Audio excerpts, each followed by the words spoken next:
Fans, welcome to a special edition of the Old School Shooters podcast. My name is Jack Kilby, Executive Vice President of Great North Wrestling. I'm pleased tonight to talk to a man who definitely has some very, very interesting career moments, both in MMA and in pro wrestling, and has a huge match coming up that we're going to talk about right off the top with the franchise, Shane Douglas, the original ECW member. But I am talking about the man who is known as the human horror movie, Mr. Adam NEWSOME. Adam, thank you for joining us tonight. Hey, thank you, Jack. It is an absolute honor to be on here, my man. This is a big deal. And I didn't even it's crazy because I didn't realize I've been doing a lot of promotion lately and I've been on several podcasts, but when our old buddy, our mutual friend, Matt, got a hold of me, I had no clue we were going to be on Hannibal TV. So I was like, wait a minute, am I seeing this right? Holy cow, this is a big deal, man. So thank you guys so much. Big fan here. Well, I appreciate you coming on tonight. But before we get into the meat of the matter, just want to shout out the King of Connecticut, Matt Granahan, who was scheduled to be the third man, as always, in the booth for the Old School Shooters podcast, but had a bit of a vehicular mishap, so to speak, but is at home recovering. We're going to do this again with the King sometime soon, but until then, tip of the hat to Matt. Yeah, Matt, buddy, we're praying everything's all right. You ain't banged up too bad, dude. I'm sure he will recover. He's a tough hombre. But because this podcast is known as the Old School Shooters podcast, we look at the careers of and lives of individuals that have a legitimate fighting background. And I know you come from the world of mixed martial arts. Could you let the fans know what that entailed for you? Dude, all right. So me and my brother, we were I was 10, Rocky was probably 15, but he had stayed all night. This is how it all began. He stayed all night with his friends, and they had somehow got a hold of a copy of UFC 2. It was the one when Hoist Gracie and Gerard Gordeau had the finals. And once I seen that, I was hooked. Even at 10 years old, I would go onto my trampoline and put pillows and guillotines and ugly arm bars. So even at 10 years old, I fell in love with UFC. And I don't know if it's weird or not, but I had a vision at a young age that this is going to be a sport one day, because when the guys would get up and raise their hands and show mutual great sportsmanship, I'm like, this is more than just a tough man contest, man. This is guys that respect one another and want to see how their martial art fares against someone else. And as I got older, I was in the dark days of MMA before a lot of people knew it. I just stayed on top of it. And, the Couture, Belfort, Dan Henderson, Vanderlei, that era before Ultimate Fighter. So, man, I was like, one day I want to do this. And, the Ultimate Fighter boom happened. And then gyms just started popping up everywhere. People wanted to get involved in mixed martial arts. Well, I sporadically trained in my early 20s with a gym here and a gym there. And then I was watching my friends train for 1 or 2 days and like, man, I'm going to fight this week. And I'm like, dude, don't do it. Wait till you're ready. You don't want to go get embarrassed. And a couple of them lost pretty bad in their first. And I always said, I'm not going to do this until my heart says I'm 100% ready, until I can say, listen, I'm going to go in that cage and I'm going to fight. And I'll know that I'm as prepared as I can be. And I trained for about 3 months, got my first fight, and I felt good about it, man. I was 20 at the time. I was 26. I was, 185. And that first fight lasted 27 seconds. And I got double underhooks, got a good slam, went straight to mount, and the ref stopped in 27 seconds. And there it was, man, my first MMA win. And after that, went back to training. Some of the local promotions kind of fell apart. Jamie Varner was supposed to have been on that show, UFC former competitor, WEC, and something fell apart in the final moments. It was gruesome. So everything kind of fell apart. And then I went up to the Arnold Classic, and this was just wild, dude.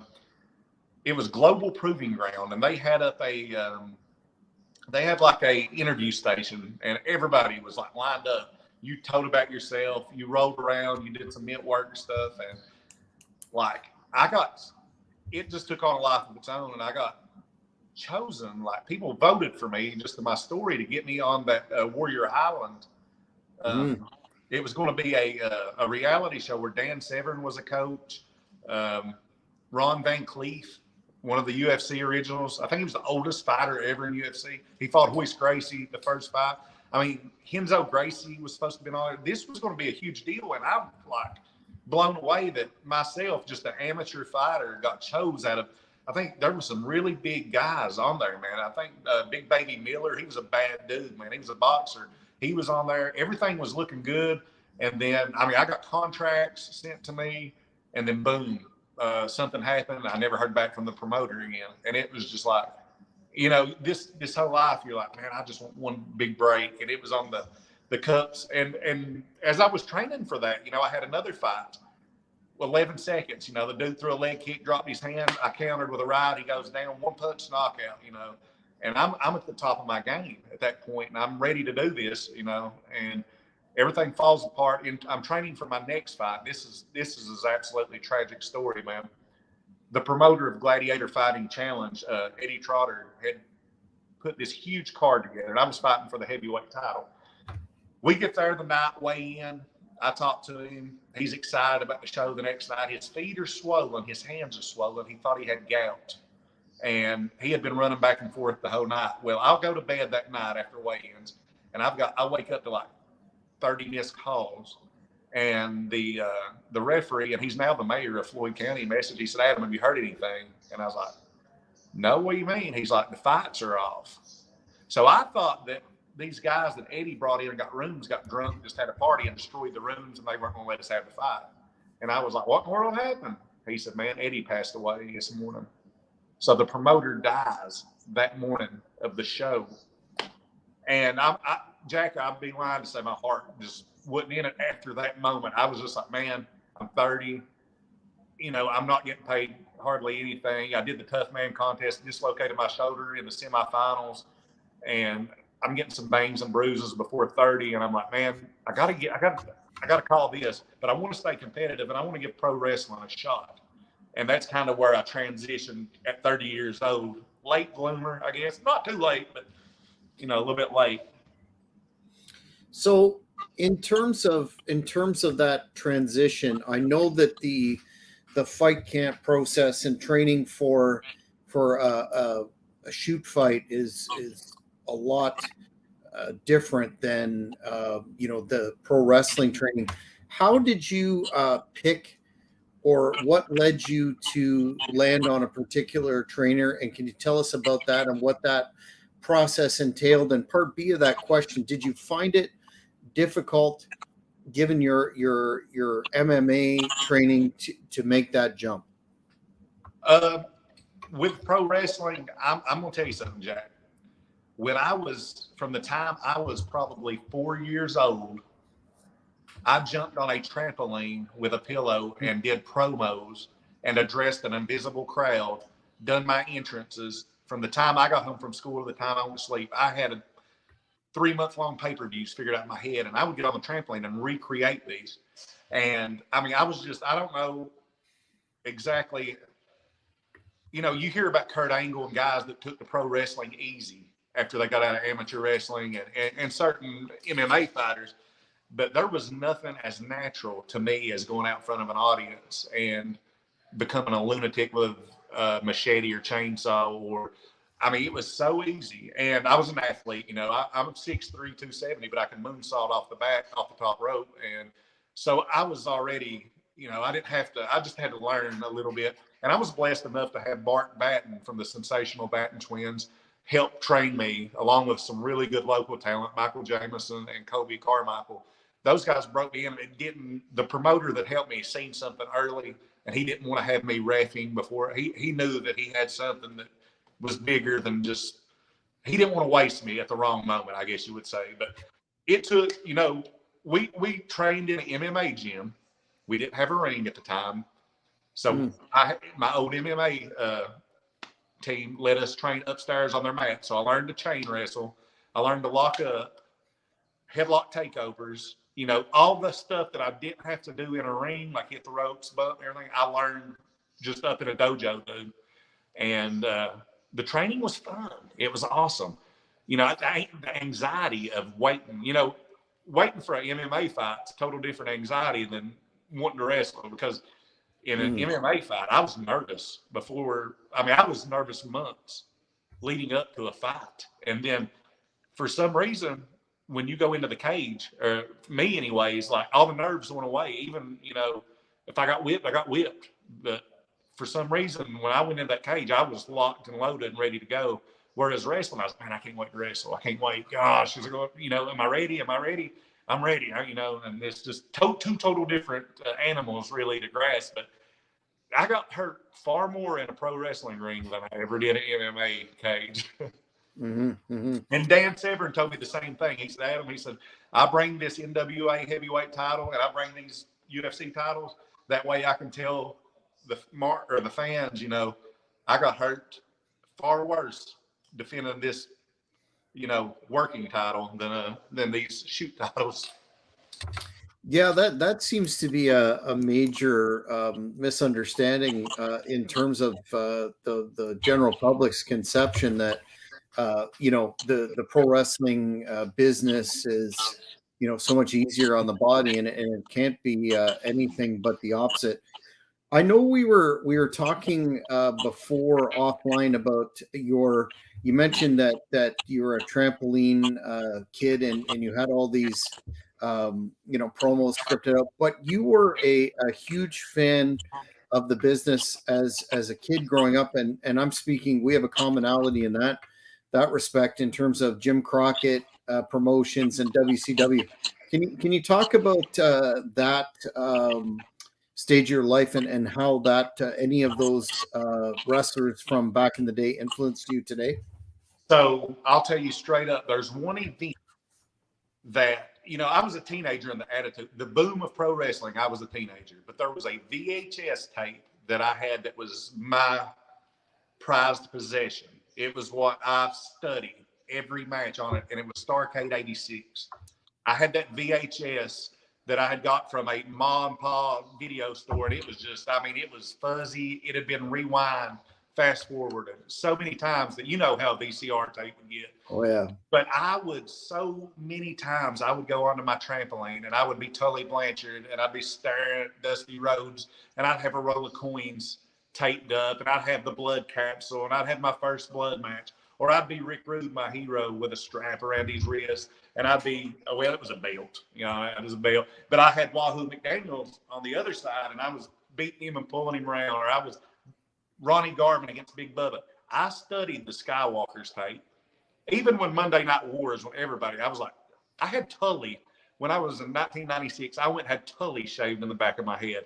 And people was like, what has Adam got in the back of his head? Does that say Foley? What's he got? And I'm like, no, Tully Blanchard, the baddest heel ever. And they're like, I don't think I know him. I'm like, oh my gosh, I'm way ahead of the game or way behind. But, Jim Crockett Promotions is, to me, that was the best time in pro wrestling. You think about the talent they had, man, and it was real. Like you had the guy, people in this area growing up said, WWF, that stuff's fake, but now NWA, but they beat each other up. They're real now. Them fellers, that was the way it was looked at. And that was cool. That was Magnum TA. He wasn't a flashy baby face, just a tough guy that rode a motorcycle. Everybody could relate to, they had it going on. And I think it's important to make that distinction for you. The NWA product was real, whereas WWF was something else at the time, and that's kind of interesting in terms of how you originally envisioned your style in the ring. Do you, aside from your athleticism, and then we'll get into the horror stuff in a bit, is that what you is that an impression that you're watching the product as a youth brought to your style, that you keep it as real as possible? Well, the guys that trained me, Jack, and it's the truth, man. I feel very blessed the way I was trained and the way I was taught was, I watch the product now and it's almost like a dance. It's almost like a gymnastics event. Whereas in the day, you sold. People don't sell no more, and it kills me. How many finishers does it take to put a man down nowadays? When used to, Jake the Snake landed a DDT and you got woke up the next day, it done you in. You know what I mean? Or the slingshot suplex. If Tully lands that on you, you're done. Nowadays, you take 10 Canadian destroyers and you're back up moonwalking. I mean, the guys taught me to sell, give the crowd time to process what they're seeing, because they can't follow it if it's that fast, that crazy and everything. And you go back and you watch those Crockett matches, they didn't fly. It was a fight. Take Roddy Piper and Greg Valentine, man, with that dog collar match. They didn't hit, they didn't fly all over the place. They wrap that around, boom, and then they bleed. I mean, it's just, to me, my style, the guy that inspired my athleticism a little bit was the Great Muta. I've done the moonsault off the top because as a kid, my dad would watch me on the trampoline and he would look out the window and do that. And even at 5 years old, I knew that meant, all right, he wants to see the Great Muta moonsault. So, when I looked, he would be doing that. I would jump up and flip. So that to me was like, the Great Muta moonsault was the most athletic thing I'd ever seen in my life. So nowadays it's a regular move, Yeah, I think you definitely hit the nail on the head. Too many high spots, not enough psychology and realism in the major products. Anyway, you touched on ravishing Rick Rude as being your primary influence or hero growing up. What was it about Rude that filled that spot for you? Man, ever since I was I guess, as a kid, most people wanted to be Ric Flair, where I wanted to be Rick Rude. I wanted to be legitimately tough and take your woman. I didn't have to fly in a jet, or I didn't have to ride in a limousine. I'd ride in a pickup truck and just, I was ravishing, But it was in high school, to be honest, when I just went back and started researching him, man. And it got to the point where I would walk down the hallways. I kept a bathrobe in my locker, and the school loved it because I'd put that robe on and go to second period with it on. But Rude, man, was just, he was realistic. He was believable. And when the Road Warriors say that you're the dude not to mess with of the bunch, then you're probably the real deal. And I'm a huge baby face. But I always wanted to be a heel. I started out as a heel, but you take Tully Blanchard, Rick Rude, the Loose Cannon, Brian Pillman, Scott Hall. Those guys are the guys that if you put in a bottle and shook up and threw out, that would be me. And even Matt Bourne to an extent with the doink on it. I do a lot of maniacal laughing and a lot of his facial features when he did that. That's a big influence on myself. But no, Rick Rude was the dude, man. Without Rude, I wouldn't have had the guts or the want to get in the wrestling business.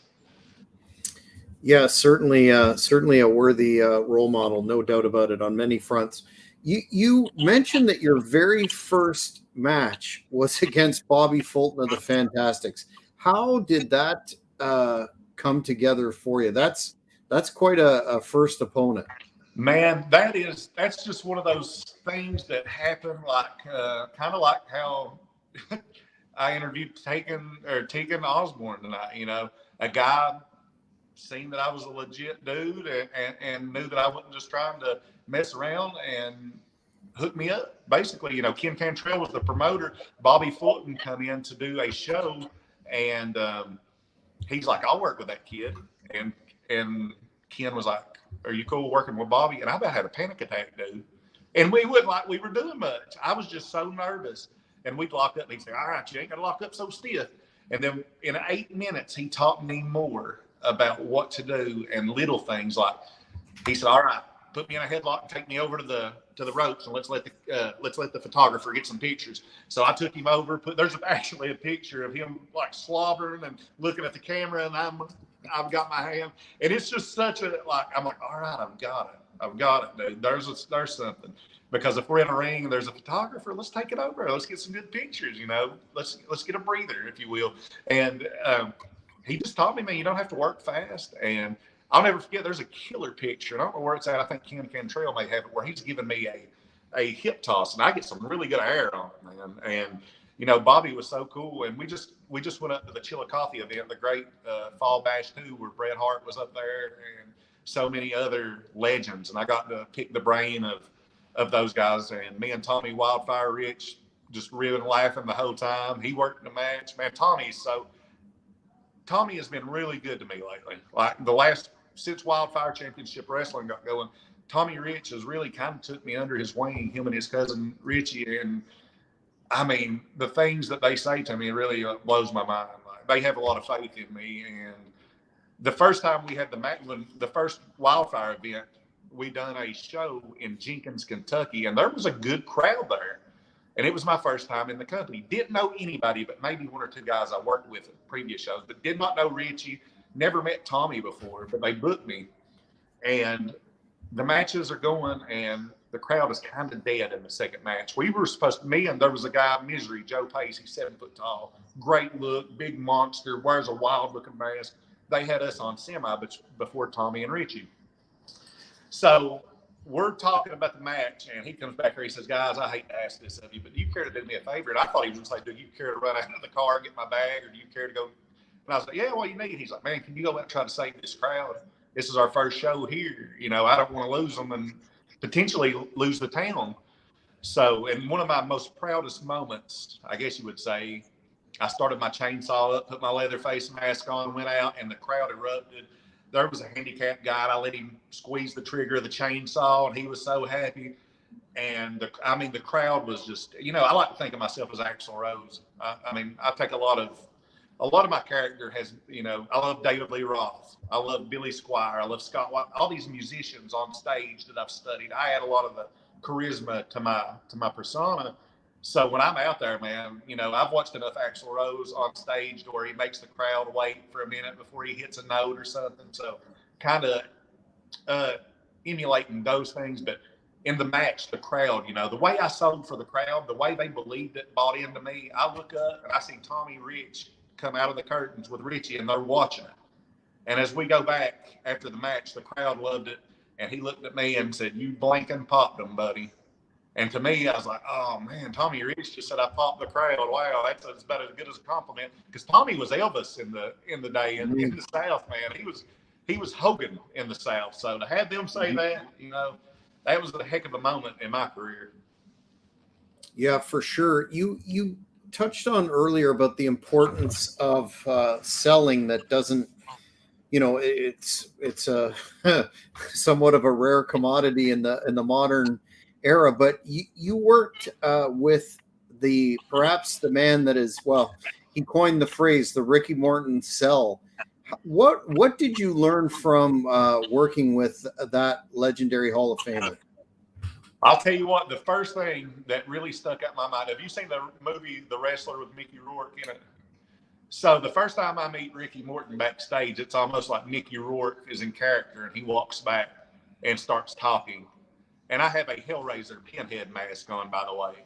And Ricky walks up, he says, man, you ain't going to wear a hat, are you, buddy? He said, I ain't going to be able to grab a headlock. And I was like, no, man, I'm just wearing it to the ring. I'll take it. And he's like, no, man, I like it. He's like, and he was just so cool. And so, I mean, just down to earth. And it was me and Michael Jameson against Kobe Carmichael and Ricky. And Ricky, it was in Barbersville, West Virginia, in the middle of a city. And at like a big, just like a big carnival event. And I'm telling you, when he came through those curtains, it was like, the Beatles or Elvis or somebody had come to town. The crowd still loved him. I mean, it was just something to watch. And, you know, when I'm in there with somebody like a Ricky Morton, Tommy Rich, or Bobby Fulton, or somebody that paved the way for me, I want to follow them and give them a good night. I want them to walk out. Number one, I want them to walk out safe. And number two, I want them to be able to say, buddy, if I ever do a show, I'd like to have you on it. You know, I want to be able to be that guy. You know, I want to take care of them and give them a fun night, because God knows they've had a lot of rough ones in their time, and their bodies, you know, they probably have some aches and pains. So when we're in there, I just want it to be as easy of a night as possible and fun. It's got to be fun.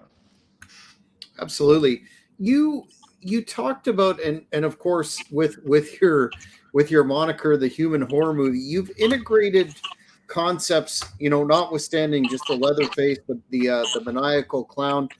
You've integrated some horror movie concepts to your presentation. Can you talk about the how you made that? What was the inspiration for that, and how did you first pitch that when you were looking at wrestling bookings? So that's funny you bring that up because when I broke in, the heavyweight champion of our company was basically like Shawn Michaels. I mean, he was a heel, so they brought me in as kind of like Rick Rude, the manager for Shawn Michaels as DX. So I started as like the enforcer, making sure that he kept the title, and then we just went on with WTF, Women Titles and Fame, and we ended up almost, he was a really bad heel, or excuse me, a really great heel. I was a bad heel. The crowd started liking me because of my antics. I would go over and grab the pop out of somebody's mouth and start drinking it, or I'd be in the garbage can getting, like right now I should probably have so many diseases from the stupid things I did, but it got over it. They loved it. The crowds loved it. So after that, once that angle died down, and the promoter said, and you're getting ready to be the biggest baby face this company has ever seen. I was like, no. I was like, they hate me. He said, they hate you. He said, look at that.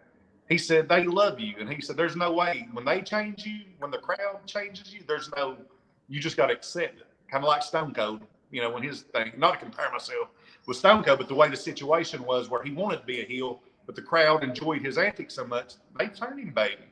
But we were getting ready to do a double shot that day. And I told Mikey, I was like, dude, I brought a leather face mask and a chainsaw and a bloody apron because it was on our DVD shows. As a DVD show, it was like one of our big events of the year.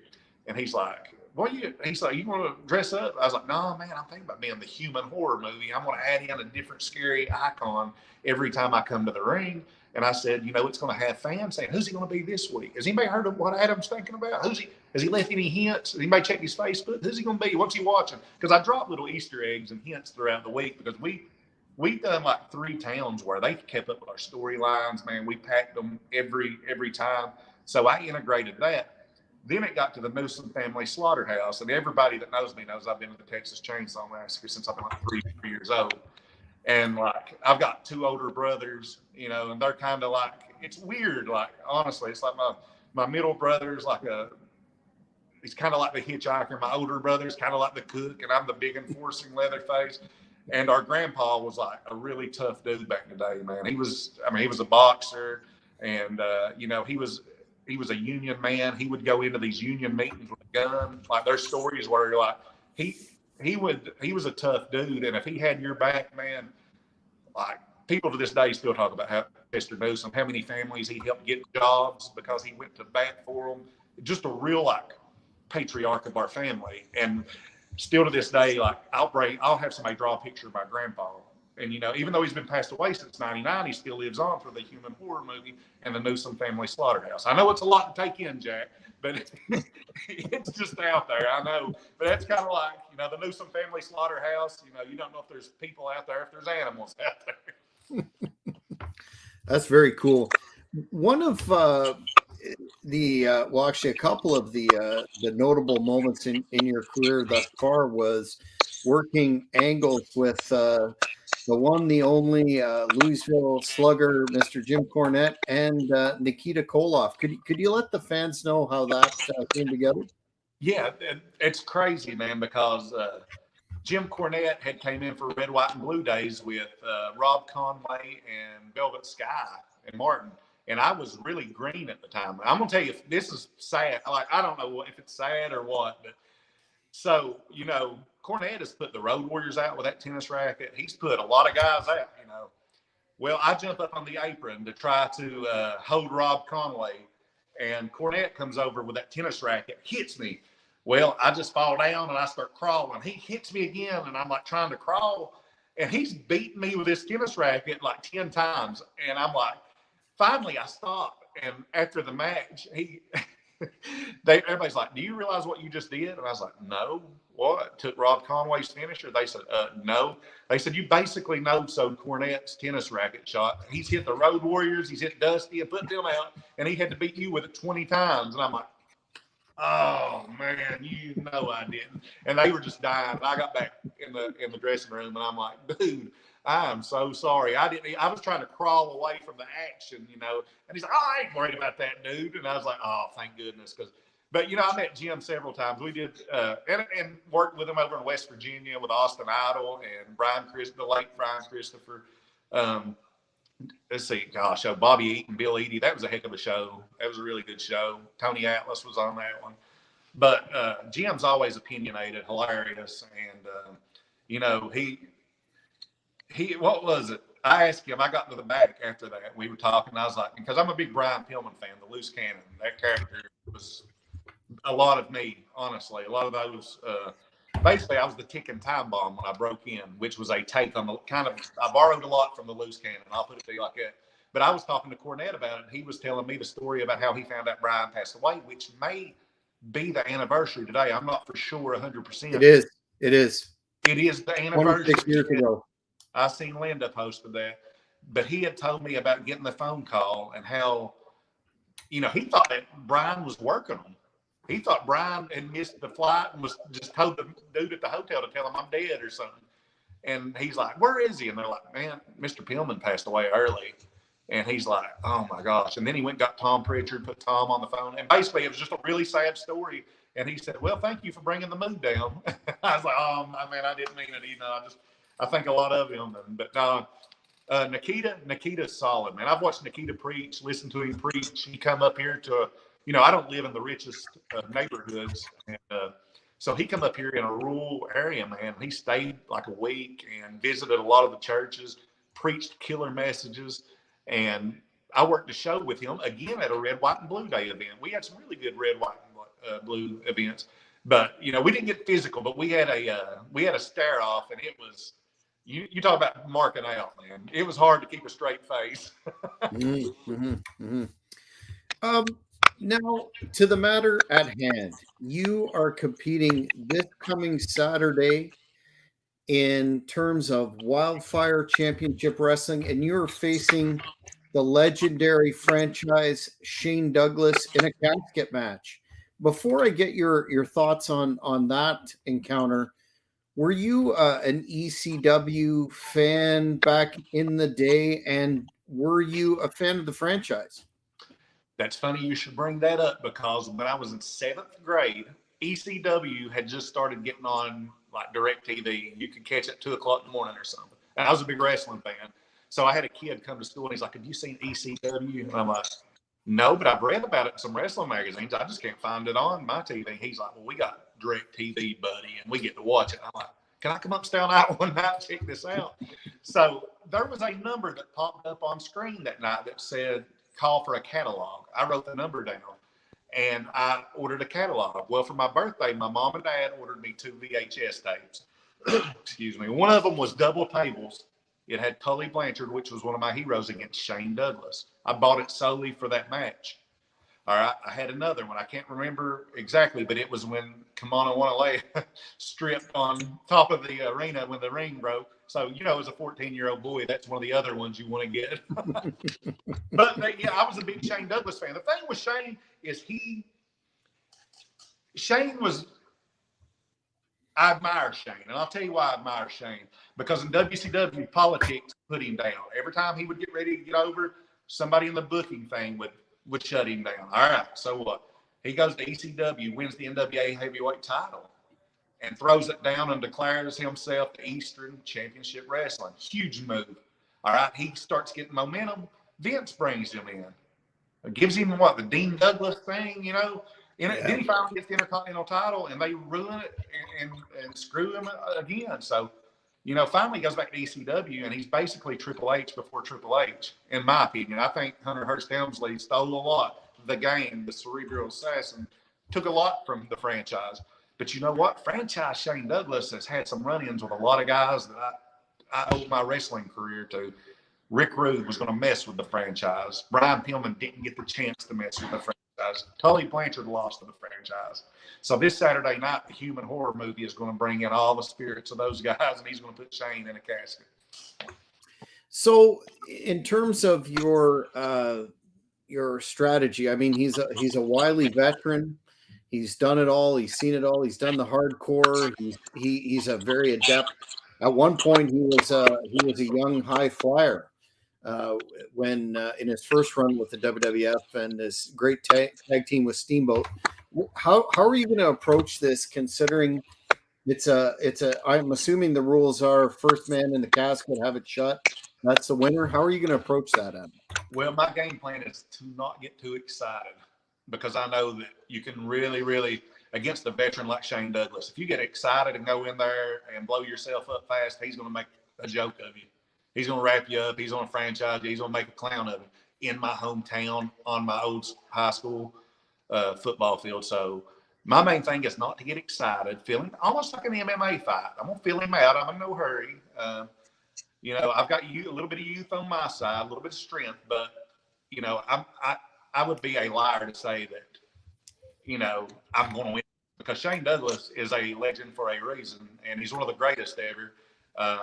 And he don't get the due he deserves. And this is a number one contender match. I win this, I go next month to Floyd Central and get Nick Hamrick for the heavyweight title. So there's a lot riding on this for me. But Shane Douglas, this is the biggest match of my life. Honestly, this is the biggest match of my life. I hope everybody comes out. It's a shame that the blood of Shane Douglas is on the hands of Nick Hamrick because I've defeated everybody to get this title shot. Nick keeps throwing them in my way. If you beat him, you'll get a shot. If you beat the 7-foot misery, you'll get a shot. If you beat the Fiji Wild Man, you'll get a shot. I've slaughtered them all, buddy. Sold them at a roadside stand. And here we got Shane Douglas, a man that I admire, a man's man. And Nick Hamrick is going to send him to me to have to deal with. And I hate it. To be honest. Mm.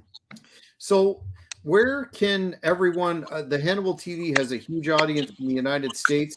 Where can the fans go to get the tickets? And why don't you mention once again, I understand it's going to be at the Betsy Lane football field. Where can the tickets be purchased and anything along those lines that you have for not only this event, but I understand you're going to be having a War Games match too in the future. Please let the fans know where they can get all that info.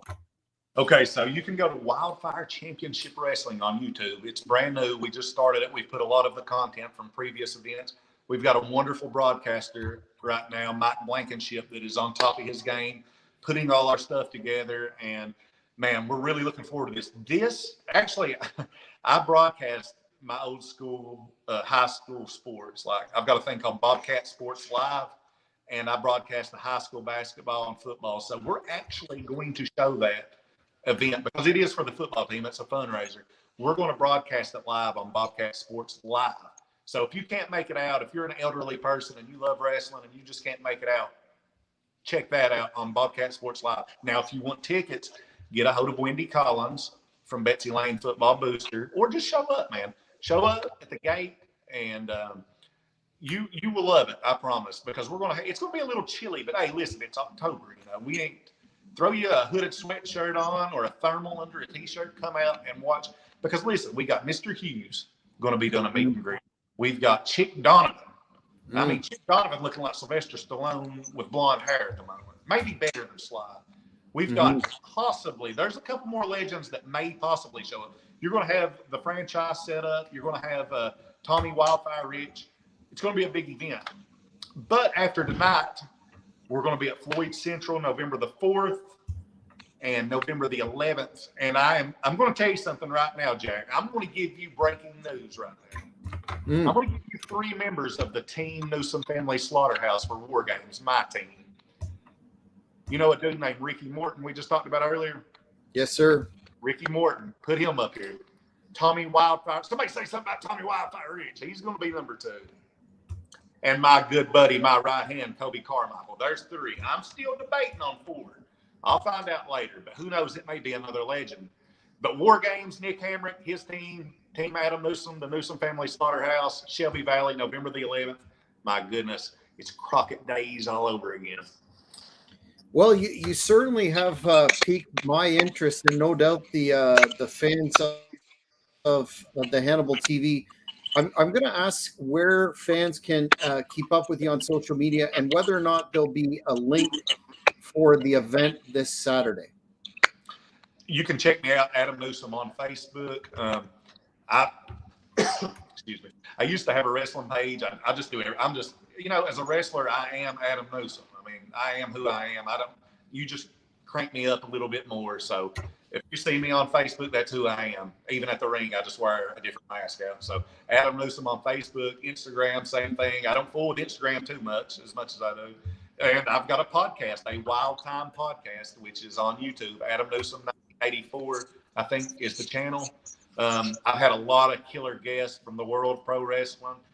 Tonight, thank you so much for getting me up with Matt Bourne's daughter, a guy that I admired and looked up to. Such a sweet lady. I've had Ravish Root's son on. I've really hit a home run, those two. They're really good to watch. I've had a lot of the UFC vets, horror movie icons, guys that's played Leatherface that I've become friends with. There's, on a Wild Time podcast, there's a little something for everybody. That's what I like to say. And you can check out, like I said, Wildfire Championship Wrestling on YouTube. We're getting that up and going. Tommy Rich he's excited about it. Like I said, he's supposed to call me here shortly. We're going to have a big time this weekend, man. And I've got to give a big shout out to Jack Kilby and Hannibal TV and Hannibal. I love Hannibal's interviews. He is a consummate professional. I've been watching him for years. So just to be affiliated with this is huge. Well, man, we really appreciate your time. We're going to keep up with you. We'll have you back when the convalescing king is back in fighting form. And when we do that discussion, we'll talk about the classic that you had against the king himself. So lots to follow up on in the future. But for tonight, thanks very much for your time, Adam. Jack, thank you, man. And you have a great, blessed weekend, buddy. Appreciate it. So that's it, fans, for this edition of the Old School Shooters podcast. On behalf of Adam and, of course, the King of Connecticut, I'll hit the tagline that he does. There you go with the gun show. That's not the tagline, but the tagline is Silver Sages spreading wisdom to the younger ages. See you next time, everybody. Thank you for watching the Hannibal TV. Please like this video if you enjoyed it, and click the subscribe button to not miss any of our latest shoot interviews, match videos, or news updates. Follow us on Twitter at the